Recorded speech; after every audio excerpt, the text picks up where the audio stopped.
Okay, you've talked to the school and seen your family doctor.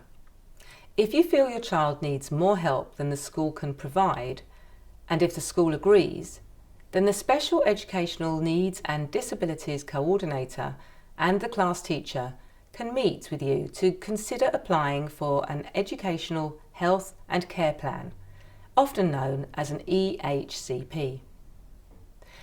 This is a special provision plan that's designed to help clarify need, intervention, and ensure that your child receives the level of help required. Educational Psychologist Sara Bierer explains. So a wide range of children get an EHCP, some who have very complex medical and learning needs, but also some who may be able, but who are finding learning in a school environment very, very tricky for all sorts of reasons. For example, they may be autistic and have massive sensory needs, which make it very difficult to tune out all of the noise and the bustle, and they come home quite stressed because they can't focus and they become quite agitated in certain environments. So the EHCP, when it's finalised, will outline your child's needs and their strengths, usually, what the child needs to learn and to make progress, and also where the child will be educated. And parental preference is very important in terms of where the child is educated, and as part of the process of getting an EHCP, parents are asked what their parental preference is. Of course, special provision like this costs money. The school can sometimes apply for financial help from the local authority for the delivery of the Education, Health and Care Plan. At this stage, the more evidence you and the school have of the needs and challenges your child faces, the better.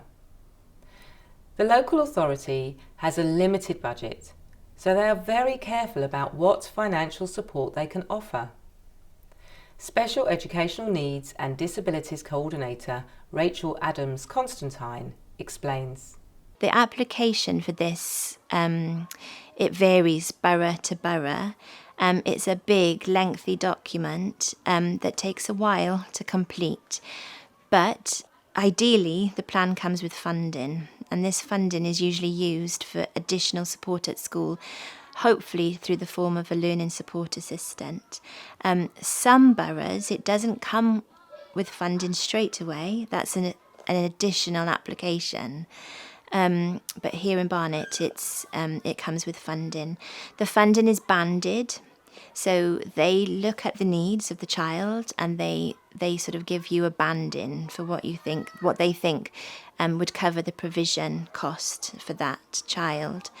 The document then is a legal document. We call it the golden ticket. This is your legal document that will track your child and be given to your child until they're 25.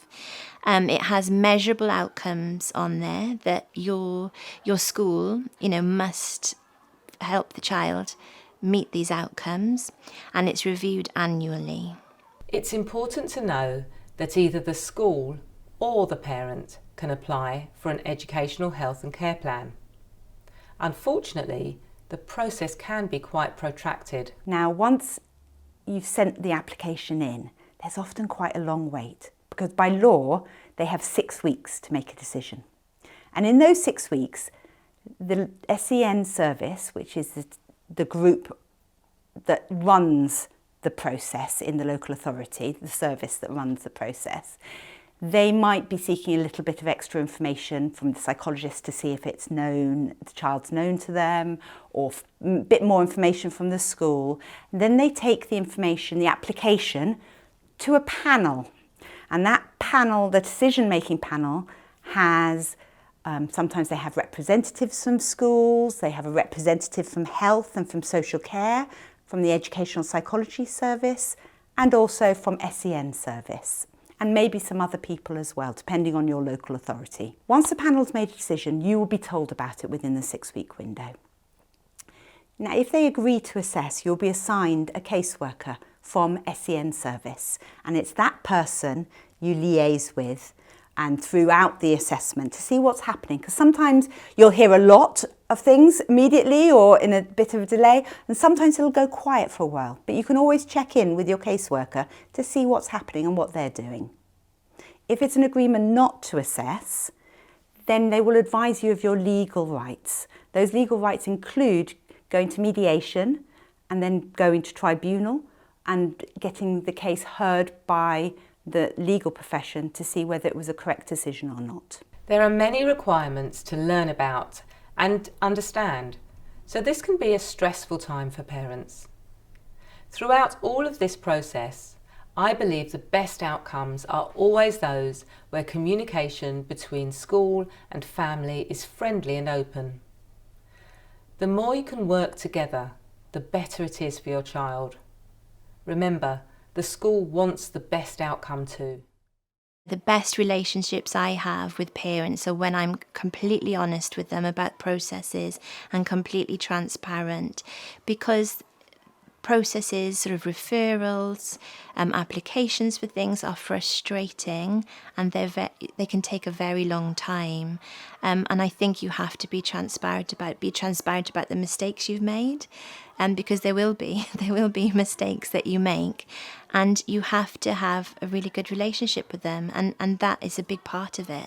Being transparent, being honest. The most successful children that I see here is when we've had a really good relationship with the parents and we've worked together through their school life, to come up with outcomes, support plans that are beneficial for them, that really tap into what we need them, to be able to do before they leave us.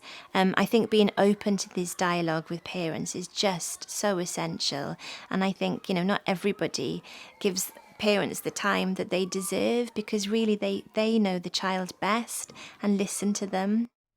It's a journey, and there will be bumps in the road, and sometimes frustration and confusion. You are not alone. But there are parent support groups which you can find online or through your local authority. Remember, other people have passed this way before. These independent support organisations can be really helpful with information and useful at key sticking points, such as choosing the right secondary school for your child. You can also find where to get help on the Nip in the Bud website, and these films are accompanied by a free support pack for parents. We hope you find them helpful. Thanks for watching.